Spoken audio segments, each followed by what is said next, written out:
beautiful morning. That inbox zero technique has been making wonders. No emails, no worries. Let's just speak. Maybe there's a surprise waiting. A long-lost relative? That Nigerian prince who promised to share his wealth? Let's see. Nothing here. I like this. Oh, what's that? A new email. Yeah, sounds good. $100 gift. Wow, and this looks legit. That's PayPal's logo after all. Yeah, it looks like the original page. I wonder what I will do with that $100. Something went wrong. What's that? It's PayPal.com after all. Maybe just a glitch. Yeah, there's my money. That Nigerian prince did keep his promise after all.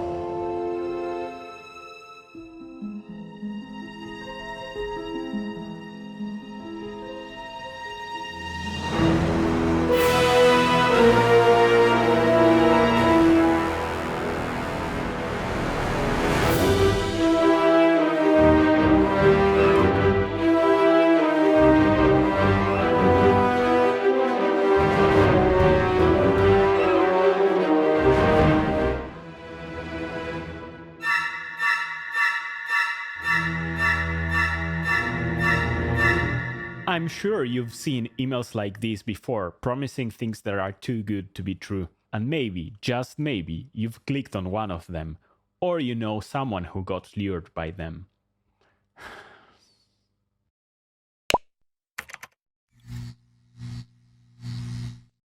In today's video, we're going to explore some of the techniques that hackers use to make these types of attacks, and more importantly, how you can stay safe.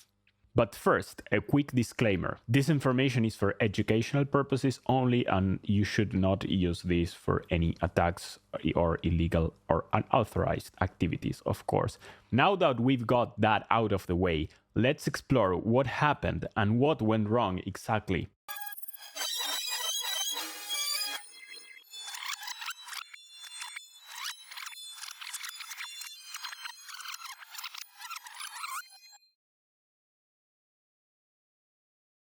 The first thing that should catch your attention is the subject of the message offering a free $100 gift. If something is too good to be true, your alarm should go on and you should start being skeptical about it. The next thing is the sender's email address. You should always verify this and check that the domain corresponds to the official domain of the company from which you are expecting to receive the email. But even if everything looks good so far, you should not click on the links of the emails before checking the URL that the link is referring to. In this case, you'll notice that this is not paypal.com. To be safe, you should always type the name of the domain yourself in the address bar and not click on any links from emails. Unless, of course, it's a two-factor authentication email or something like that, that you just fill the form and you're expecting to receive the email and you just go to your email and receive it in the next 10 seconds or so. But even if you click on the link, you should always verify the domain in the top address bar. In this case, you can see that this is not paypal.com. You should always verify that this is using HTTPS. But this is not enough. In this case, we see that we're using HTTPS, but the certificate is not issued to paypal.com. It's just a different domain. Hackers are especially clever with these, so sometimes the address might look like the original one, but maybe instead of an L they use a 1, or instead of an O they use a 0, or things like that. And it's really hard to catch them with your eye. So that's why you should always type the address yourself or Google it and click from the Google link. And next, if you suspect that something went wrong and maybe you were hacked or something like that, don't wait. Just go and change your passwords. Reusing passwords is something that many people do, but it's not a good idea. Because if your password gets hacked in one site, then the hackers might try that password in many other sites. So maybe PayPal is super secure and it's hard for hackers to use these techniques, but they can do that in a website from your university or something like that that has less security. And if you reuse the same password, then they might try that password in different accounts. And also using weak passwords that are easy for hackers to guess with scripts or just trial and error. So don't worry too much if you don't understand every detail, just follow along to get the basic idea. I have here on the left side of the screen a web application built in Flask using Python. And this is just a very basic web server that listens on my localhost IP address, but this will be deployed and it will be on a server in the web, in the cloud, listening for requests.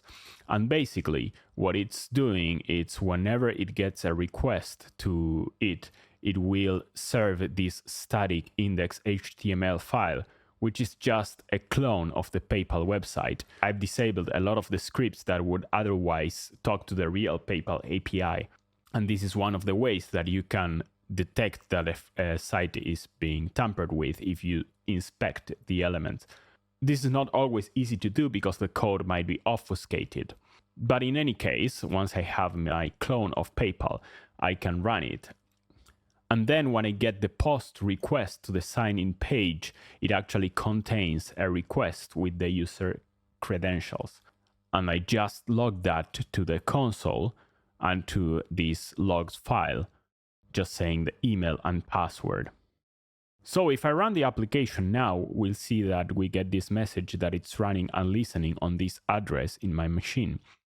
And if I reload this site, we'll see that it looks just like PayPal. And here on the left, we see that we logged, that we got this request to this address, and we are returning a 200 status code, which means that everything went okay.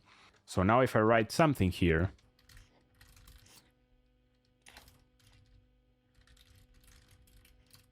and I click login, we'll see that now the credentials are here. In this case, I just get an error because, as you can see here, we are being redirected to the real paypal.com, as you can see here. So the user will now get this message, but when they try again, they will be able to log in to the real PayPal with their original credentials. Of course, this is just a very basic example, but you get the idea on how this attack works. So what's the solution here? Well, personally, I use a password manager, which is a tool that can generate random passwords and store them for you. It's common to see that websites often ask for different policies, like for example 20 characters or 10 characters or 12 characters, and some allow only capital letters, others capital letters and symbols, and some others allow only a certain subset of symbols. So if you use a password manager, you don't have to remember all these. You just remember one password, which is the password to your vault, and then everything else is stored there. And it's very easy for you to rotate these passwords, which you should do. There are many options. Some are online and some are offline if you are scared that maybe they can be hacked. And they use very strong encryption so that your passwords are secure. If you enjoyed this video, don't forget to like and subscribe, and leave your comments telling me what you would like to see next.